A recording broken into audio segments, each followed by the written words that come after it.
j'espère que vous allez bien. Bienvenue dans cette nouvelle vidéo. Aujourd'hui, vous l'avez vu dans le titre, on se retrouve de nouveau pour une nouvelle vidéo produit terminé. J'aime beaucoup faire ce genre de vidéo parce que, je vous l'ai déjà dit, mais ça me permet vraiment de vous donner un avis complet sur les produits que j'ai pu utiliser vraiment sur du long terme. Vous aussi, vous appréciez ce genre de vidéo apparemment, puisque c'est les vidéos, je crois, qui sont les plus regardées sur ma chaîne. Donc voilà, on se retrouve aujourd'hui pour une nouvelle édition de mes produits terminés.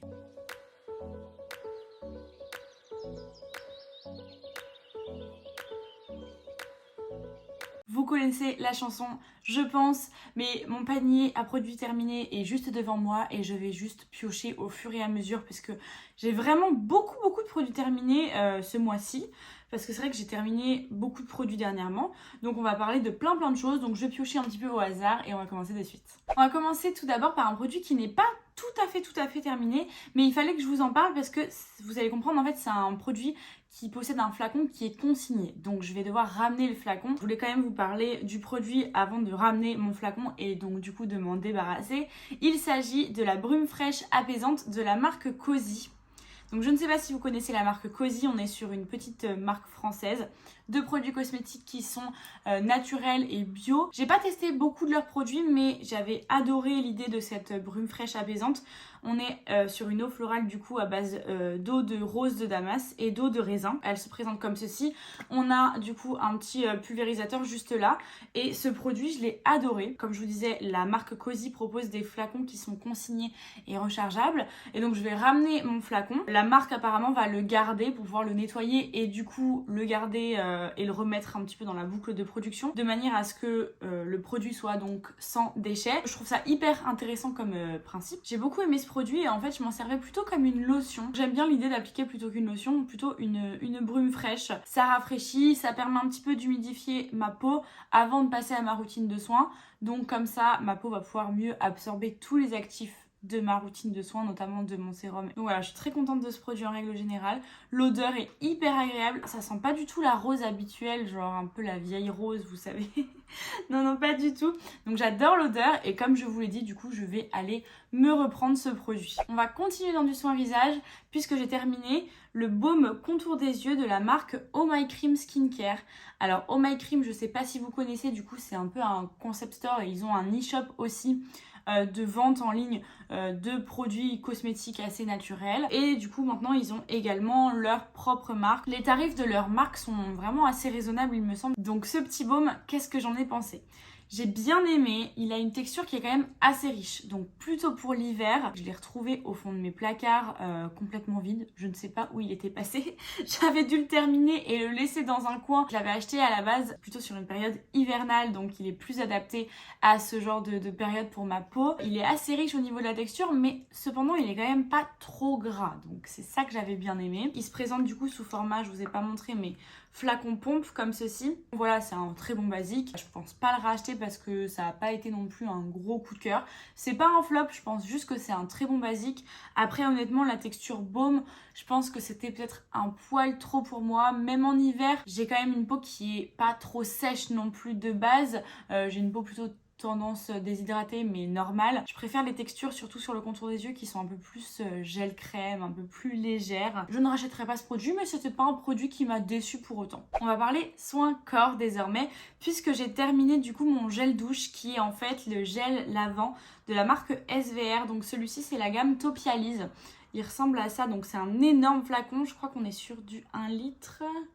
Oui, c'est ça. On est sur un flacon de 1 litre. Donc 1 litre de gel douche, oui. Donc celui-ci, en fait, c'est plutôt un gel lavant, apaisant, hydratant et qui est protecteur et anti-dessèchement, adapté aux peaux sensibles et sèches. Je l'ai déjà racheté parce que je trouve que c'est un bon rapport qualité-prix. Alors je vis seule, donc ça me dure littéralement une éternité ce truc, vraiment. C'est un bon gel douche, il mousse relativement bien. La compo est très simple, moi c'est ce que je cherche en fait. J'aime bien les gels douche avec des compos basiques.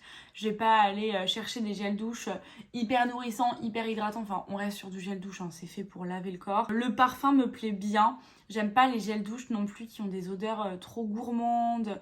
C'est sympa, mais au quotidien, c'est un peu trop, ça me prend la tête. Donc voilà, ce genre de produit, composition classique, odeur pareil, assez classique, mais qui reste agréable quand même, ça sent le propre, ça sent le frais. J'aime beaucoup. J'aime beaucoup aussi le fait qu'il soit sans sodium laureth sulfate, puisque moi c'est ce que je recherche.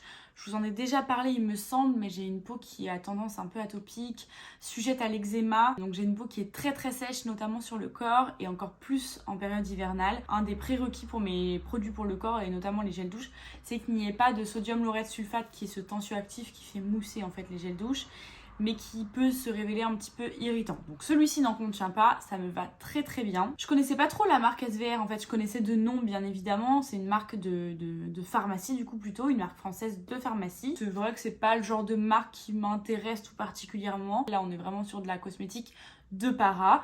Je pense que c'est des bons produits, hein, ça ne leur enlève pas ça, mais c'est pas des produits qui m'intéressent moi. Mais quand j'ai vu ce gel douche, je me suis dit pourquoi pas, il me semble que le litre comme ça doit être un peu moins de 10 €. Donc je l'ai déjà racheté, il est à nouveau déjà présent dans ma salle de bain. On va passer au capillaire. Et donc j'ai 3 produits dont je dois vous parler aujourd'hui. Vous allez voir que ça va changer un petit peu d'habitude parce que c'est vrai qu'en capillaire, je vous parle toujours de mes produits habituel on va dire. Dernièrement j'ai changé un petit peu de routine, donc je vais vous parler d'autres produits qu'habituellement. Je vais juste vous mentionner mon après-shampoing favori que j'ai terminé. Voilà, on change pas une équipe qui gagne. La crème de soin à l'amarante du coup de chez Léonore Grell. Ça c'est mon après-shampoing préféré de tous les temps. J'en ai testé un petit peu des autres avec des échantillons pardon, par-ci, par-là. Mais franchement je suis toujours déçue des autres après-shampoings que je teste. Parce qu'en fait je reviens toujours à celui-ci. Il me fait les cheveux tellement doux, il va lisser en fait la fibre pour éviter les petits frisottis, il me laisse les cheveux mais tellement brillants, enfin vraiment je l'adore, je l'adore, je l'adore. J'ai un cheveu quand même qui a tendance à s'en mêler, enfin vous voyez que j'ai de la masse de cheveux, j'ai de l'épaisseur, donc j'ai un cheveu qui a tendance à s'en mêler et en fait avec celui-ci ça démêle mais instantanément. Donc j'avoue que je reviens toujours à mon amour, la crème de soin à l'amarante. Mais voilà, ce sera le seul produit de cette marque dans la vidéo du jour, puisque les 2 autres produits capillaires dont je vais vous parler aujourd'hui, ce sont 2 produits de la marque Christophe Robin. Donc je vais vous parler tout d'abord du shampoing purifiant à la boue thermale. Donc de chez Christophe Robin. Vous le savez, moi du coup j'ai un cheveu qui a tendance plutôt à graisser en racines. Et en fait j'ai remarqué dernièrement que mon cheveu avait tendance à s'être habitué au shampoing que j'utilisais. Et donc je me suis dit que c'était le moment d'en changer, parce que c'est vrai que ça faisait des mois voire des années que j'utilisais le même shampoing, donc je me suis dit qu'il fallait que j'en change et j'ai toujours voulu tester celui-ci, donc je me suis dit pourquoi pas. Je trouve qu'il a une superbe odeur, il sent bon, ça sent un peu le frais, c'est une odeur assez marine, assez fraîche, donc j'aime beaucoup. Donc celui-ci il est destiné au cuir chevelu stressé et aux pointes sèches. Je ne sais pas ce qu'est un cuir chevelu stressé. Donc il est dit que celui-ci va rééquilibrer le cuir chevelu, le détoxifier et hydrater les longueurs. Alors ce que j'en ai pensé honnêtement, j'ai bien aimé ce shampoing, mais j'ai aimé tout de même quelques réserves. Parce que je vous dis, j'ai adoré l'odeur.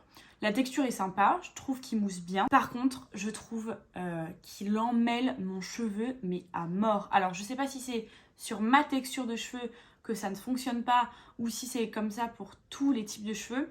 Mais je trouve que vraiment, il purifie tellement qu'il a tendance presque à assécher. Et du coup, il emmêle à mort. Et pourtant, vous savez que je fais pas mon shampoing sur les longueurs. Je recommande toujours du coup le shampoing plutôt sur la racine. Et en rinçant votre shampoing, le shampoing va s'écouler sur les longueurs, ça suffit amplement. Il n'y a pas besoin de laver les longueurs. Mais même en faisant comme ça, en fait, je fais pas mousser le shampoing sur mes longueurs. Et il emmêle mais tellement mes cheveux. Quand je le rince, j'ai l'impression d'avoir une boule de nœud. Heureusement, je vous dis que j'ai ce truc-là derrière parce que c'est voilà, le meilleur après-shampoing que j'ai pu tester. Et même avec ma crème de soin à l'amarante, j'ai quand même du mal à démêler mes cheveux.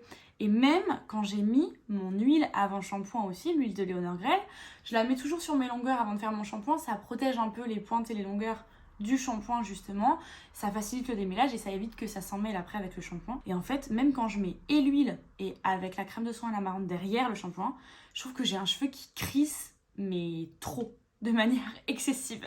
Donc c'est dommage parce que ça partait plutôt bien pour ce shampoing, je vous dis, il sent bon. En soi, je pense qu'il pourrait tout à fait être adapté à mon cuir chevelu, mais du coup, il est un peu trop asséchant pour moi. Du coup, je pense pas me le reprendre. Je suis assez mitigée sur ce shampoing, j'aime bien le résultat qu'il a, mais du coup, je passe des heures à démêler mes cheveux, quoi. Et deuxième produit capillaire que j'ai terminé dernièrement, donc je vous l'ai dit, on reste avec la marque Christophe Robin. Celui-ci, je l'ai terminé tout récemment parce que ça date de ce matin, donc c'est pour vous dire. Donc c'est le Scrub Crème Hydratant de la gamme à l'aloe vera. Donc celui-ci c'est un pré-shampoing, un soin pré-shampoing exfoliant doux à base d'aloe vera, destiné plutôt au cuir chevelu déshydraté ou sensible. À l'époque, j'avais déjà testé de chez eux, ils ont un scrub au sel marin qui est hyper connu, que tout le monde adore.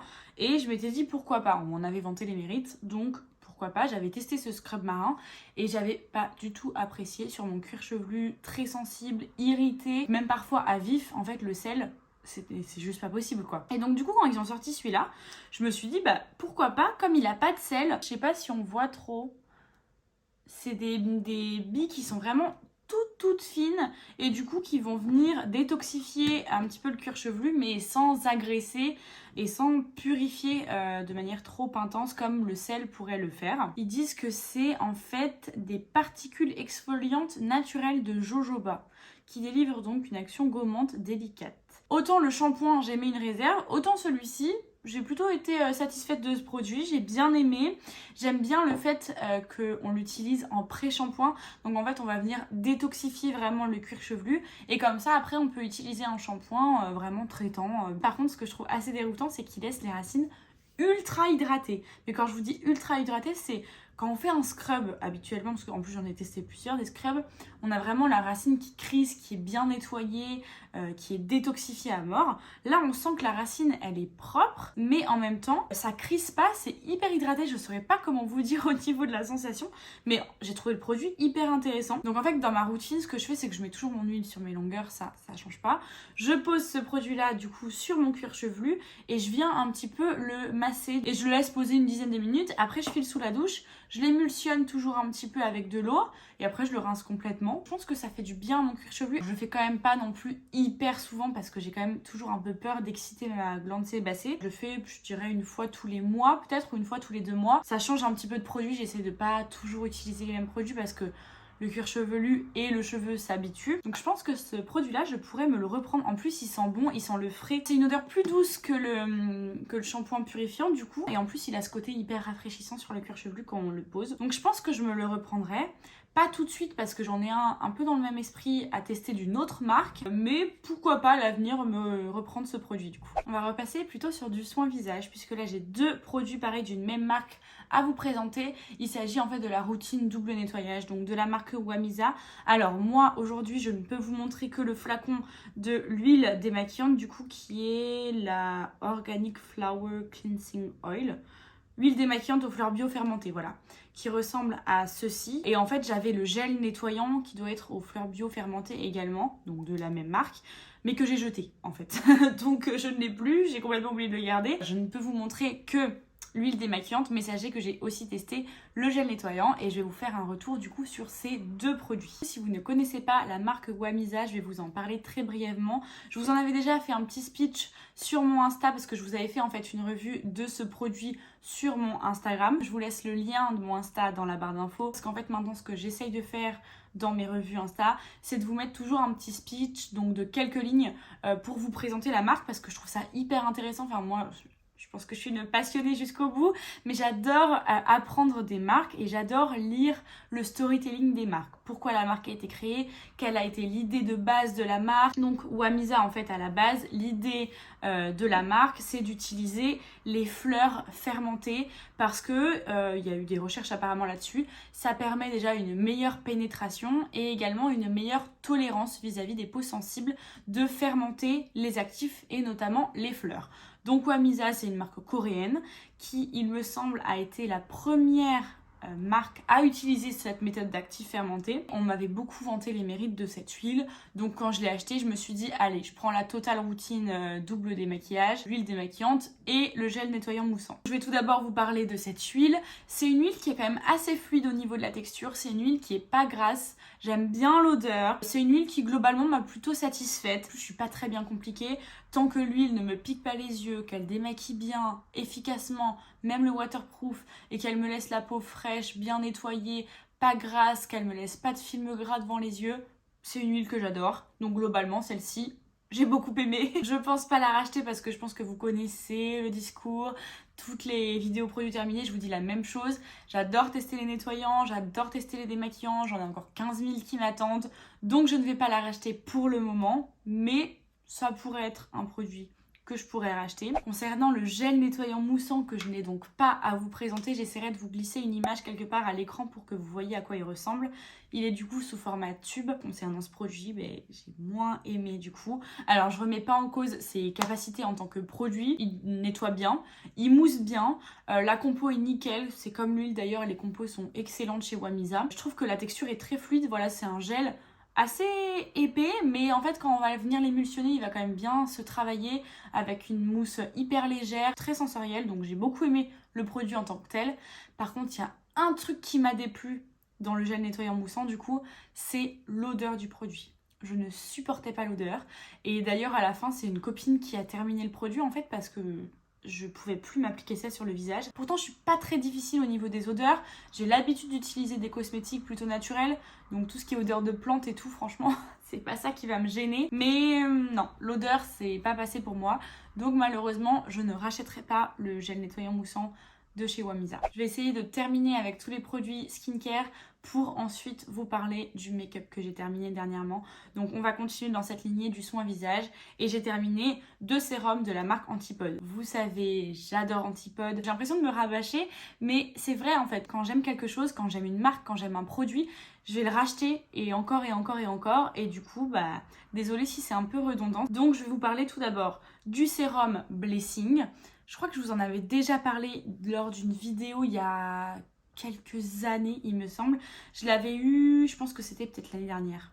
Je l'avais eu en format voyage, j'avais beaucoup apprécié. Du coup, je l'avais racheté en grand format. J'ai pas pu le terminer parce qu'il est entamé depuis hyper longtemps. Déjà, la date est périmée depuis le début d'année, donc vraiment c'est beaucoup trop vieux. Et en fait, je l'avais ouvert un petit peu avant la date de péremption et je trouvais déjà qu'il avait une texture bizarre. La pipette, elle est toute grasse. J'avais l'impression qu'il fuyait. Enfin, pas rassurée à l'idée de mettre ça sur mon visage. Donc malheureusement, même si c'est un produit que j'avais beaucoup aimé lors de la première utilisation de mon petit format voyage, je vais être obligée de me débarrasser de ce produit. Je le rachèterai pas pour l'instant parce que pareil, j'ai envie de tester autre chose. Mais pourquoi pas, parce que dans mes souvenirs, il m'a laissé un bon souvenir. Et du coup, deuxième sérum que j'ai terminé, donc toujours de la marque Antipode, j'ai terminé mon sérum Osana. Donc c'est le H2O Intense Skin Plumping Sérum. Donc celui-ci, c'est pareil, je l'avais déjà terminé. Je crois que c'est dans ma précédente vidéo, tout simplement. Je l'avais eu en format voyage. Et pareil, j'avais beaucoup aimé. C'est un bon sérum hydratant, donc je me l'étais repris en grand format. Très bon produit, il laisse la peau bien hydratée. La texture est sympa. Moi, j'aime bien ce côté un peu fini collant sur le visage que peuvent avoir certains sérums. Celui-ci, il a légèrement ce petit fini collant. Donc voilà, j'aime beaucoup que ce soit pour le matin ou pour le soir, il avait intégré ma routine. Pareil, je pense pas le racheter parce que j'ai d'autres sérums du coup, pourquoi pas à l'avenir. Toujours en soin visage, du coup, avant-dernier produit de cette catégorie, j'ai terminé le gel crème défatigant pour le contour des yeux de la marque Floram. En fait, ce produit, je me l'étais acheté quand je faisais le calendrier de Maëlys, donc ça date un petit peu. Si vous n'avez pas suivi, l'année dernière avec une de mes meilleures copines, on s'est fait un calendrier de l'Avent personnalisé, du coup l'une pour l'autre. D'ailleurs, si ça vous intéresse de savoir ce qu'elle m'a mis dans ce calendrier de l'Avent, je vous ai fait une vidéo récemment, donc je vous mets le lien juste dans le petit de ce côté-là, et comme ça vous pouvez aller voir, je vous donne mon avis sur tous les produits qu'elle m'a offert de ce mois de décembre. Et du coup, quand moi je faisais son calendrier, j'étais tombée sur cette marque-là, donc je lui avais pris un produit de cette marque, il me semble que c'était un masque hydratant. J'en ai profité pour me prendre le gel crème défatigant parce qu'à ce moment-là j'avais plus de crème contour des yeux et que voilà, je m'étais dit que ça pouvait être sympa de découvrir. Plutôt pas mal en termes d'efficacité, je l'aime bien, je trouve qu'il hydrate bien le contour des yeux, il est pas trop riche du coup avec sa texture gel crème. Il sent bon, moi je le place au frigo pour avoir ce côté hyper rafraîchissant sur le contour de l'œil le matin. Donc j'aime beaucoup. Après c'est pas un produit miracle, de toute manière il n'existe pas de produit miracle, mais dans le sens où j'ai déjà vu mieux sur mon contour de l'œil. Mais pareil, c'était un bon petit produit. De mémoire, il m'avait pas coûté hyper cher non plus. Je pense pas le racheter parce que pareil, j'ai envie de tester autre chose et que j'en ai d'autres dans mes placards. Et enfin, dernier produit de la catégorie soin visage. J'ai terminé, pareil, ça c'est tout récent, ça doit dater de quelques jours je pense, une crème de la marque Caudalie, donc c'est la crème SOS Hydratation Intense. Donc elle se présente comme ceci. donc dans un pot en verre, et elle fait partie de la gamme Vinosource Hydra. Donc je sais que cette crème, elle existe en plusieurs textures différentes. Celle-ci qui est vraiment la crème la plus riche de la gamme. Elle existe aussi en gel crème. Je l'ai dans mes placards d'avance, je ne l'ai pas encore entamée. Caudalie, du coup, si vous ne connaissez pas cette marque, c'est une marque française qui va utiliser en fait des actifs plutôt venant de la vigne. C'est une marque qui propose pas mal de gammes, pas mal de produits également. Et moi j'avais acheté du coup ces deux crèmes, celle-ci et la gel crème, l'année dernière dans des coffrets de Noël, puisqu'au moment de Noël ils proposent toujours des petits coffrets et c'est hyper sympa. Je vous avais parlé des sérums présents dans les coffrets, qui est le sérum en fait de cette gamme là. Je crois que je vous en avais parlé pareil dans une autre vidéo produit terminé. Donc concrètement cette crème, qu'est-ce que j'en ai pensé? Et ben je trouve que c'est un excellent rapport qualité-prix, je l'ai plutôt bien aimé. Il me semble qu'elle est vendue aux alentours des 20 € si je dis pas de bêtises. Et je trouve que pour ce prix là, franchement, ben, c'est ce que j'attends d'une crème en fait. La compo est plutôt bonne, même si c'est sûr que c'est pas exceptionnel. Mais à 20 € on ne demande pas d'avoir tous les actifs du monde dans cette crème. Je trouve que la texture est intéressante, elle sent bon, elle sent le frais, l'odeur est pas trop entêtante. En crème de nuit, franchement, je l'ai adorée. Elle apporte beaucoup de confort à ma peau, mais elle est pas trop grasse. Donc vraiment, je pense que je pourrais la racheter. Après, en crème de jour, c'est peut-être un peu trop pour moi au niveau de la texture, ou alors peut-être l'hiver dans ce cas-là. J'attends de voir ce que va donner du coup le résultat de l'autre crème, la texture un peu plus gel. C'est terminé pour le soin visage, du coup on va plutôt passer au make-up. Là pareil, j'ai quelques petits produits. On va commencer par un produit qui était sympa, mais que je ne vais pas racheter pour une raison que vous allez comprendre tout de suite. Donc il s'agit de la poudre, la Invisible Touch de chez Kiko Milano. Je crois que cette poudre, je l'avais découvert avec vous dans ma fameuse vidéo où je redécouvrais les produits de la marque Kiko. Donc c'était une des premières vidéos sur la chaîne. En fait, le produit en soi, la poudre en soi, j'ai bien aimé. Je trouve la texture est fine, elle a pas de reflet flashback, elle est facile à travailler, vraiment elle est hyper soyeuse. Ça fait un teint mat, velouté, mais pas asséché du tout, elle va pas marquer les zones de sécheresse. Donc j'aime beaucoup, la tenue de ce produit est top. Par contre, il y a un truc qui me gêne fortement dans cette poudre, c'est ça.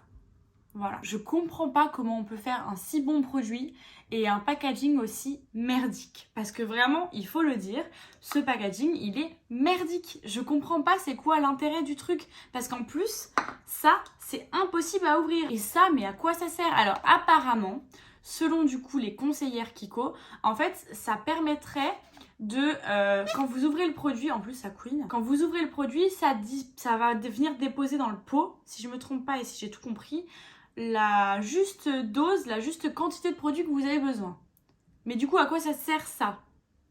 C'est même pas une éponge, on peut même pas dire je m'en sers en tant que houppette, parce que c'est hyper dur, c'est pas du tout agréable, et du coup ça retient masse de produits. Je sais pas si vous voyez, en plus c'est une poudre qui est hyper volatile, tellement elle est fine en fait. Un tamis ça aurait été beaucoup plus pratique, hein, ou franchement même pas de tamis du tout, parce que je pense qu'en plus le packaging doit avoir un impact dans le prix quand même. Ou alors il y a une méthode d'utiliser que je n'ai pas compris, mais c'est dommage parce que cette poudre elle est vraiment bien, et si elle passe packaging je l'aurais racheté.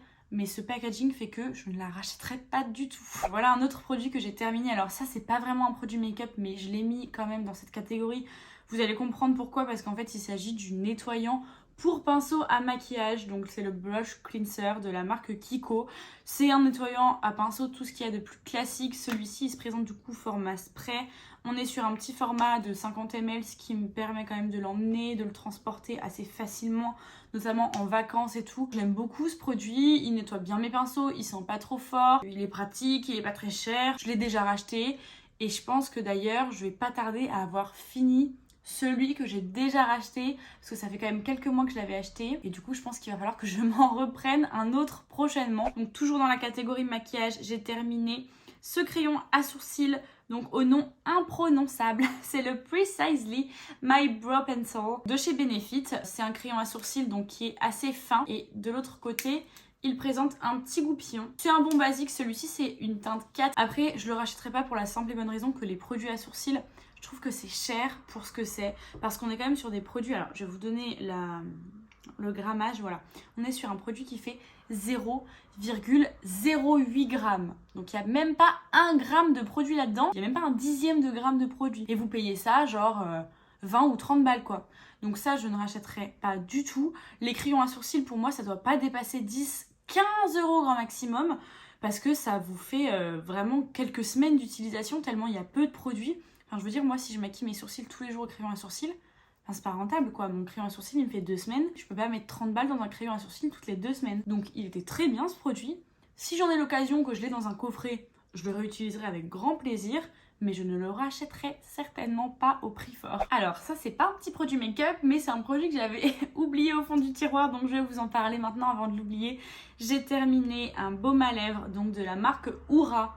Il se présente comme ceci, et donc celui-ci c'était à la coco. C'est une marque je crois qui est spécialisée que dans les baumes à lèvres, enfin, en tout cas j'ai vu que des baumes à lèvres de cette marque là, et ils en ont à plein de parfums différents. Je pense une dizaine voire une quinzaine de parfums. Du coup j'avais eu celui-ci dans un petit coffret, je l'avais pas acheté à l'unité, je connaissais pas la marque et je la trouve plutôt sympa. Il faut savoir que ça partait plutôt mal pour ce produit parce que moi la noix de coco je déteste ça, et en fait bah ce produit j'ai plutôt bien aimé. Je trouve que ça sent la coco mais pas entêtante. C'est une coco qui est plutôt gourmande. Je trouve que ça sent presque un peu le chocolat, vous voyez, un peu le côté gourmand. Et en vrai j'ai beaucoup aimé. Et du coup ce baume à lèvres là je l'ai déjà racheté parce que j'avais plus de baume à lèvres. Et du coup j'ai pris le parfum citron. Je pense que j'aurais pas dû faire ça. J'aurais pas dû prendre le parfum citron parce que j'étais un peu emballée en fait. Ça sent pas vraiment le vrai citron, ça sent le citron un peu chimique. Donc du coup je suis un peu déçue. Je pense que la prochaine fois que je rachèterai un baume à lèvres, je rachèterai plutôt le coco qui a une odeur un peu plus gourmande quand même que le citron qui est un peu trop agrume quoi. Mais globalement en tant que baume à lèvres il fait bien son job, il nourrit bien, il est pas trop gras, il pénètre rapidement, et en vrai c'est le genre de baume à lèvres que j'ai pas besoin d'en mettre 18 couches par jour. J'en mets une fois le matin et mes lèvres elles sont hydratées pour la journée. Donc c'est ça que j'aime beaucoup. Et enfin, dernier produit de cette vidéo, je vais vous parler du mascara de chez Sephora. Donc celui-ci c'est le Size Up qui promet un volume extra large immédiat. Donc il ressemble à ça. Et je vais vous montrer la brosse. Donc c'est plutôt une brosse en poil et non pas en fibre plastique. Et j'aime beaucoup ce mascara, je l'ai adoré. C'est un des meilleurs mascaras que j'ai pu tester, en tout cas dernièrement. Il me fait du volume, il me fait de l'épaisseur, il garde la courbure de mes cils, il me donne de la longueur aussi. Pour le prix en plus, parce que pareil Sephora c'est pas une marque qui est ultra chère. Je crois que le mascara il coûte aux alentours des 16-17 €. Donc vraiment j'étais plutôt conquise et je pense que je vais le racheter. Alors là j'ai pas mal de mascaras à tester parce que j'ai eu ma période mascara où j'en ai acheté plein. Je sais pas pourquoi. Et du coup maintenant j'en ai 15 000. J'en ai 2 ou 3 d'ouverts. Et je pense que j'en ai encore minimum 2 ou 3 qui sont pas ouverts. Donc je suis pas prête de le racheter parce qu'un mascara ça dure des plombes. J'ai pas eu de problème du côté du démaquillage. Donc écoutez, je pense que vraiment je le rachèterai celui-ci. Bon bah écoutez, ça y est, c'est la fin de cette vidéo. Je vais vous laisser là puisque le temps commence à vraiment être très très grisonnant. Et donc je pense qu'il va falloir que j'arrête de filmer pour aujourd'hui. J'espère que cette vidéo vous aura plu. N'hésitez pas à me dire si vous avez déjà testé les produits dont je vous ai parlé aujourd'hui. N'hésitez pas à me dire quels sont vous les produits que vous avez terminés dernièrement. Et en attendant du coup les prochaines vidéos, je vous fais des très gros bisous et je vous dis à très bientôt. Ciao!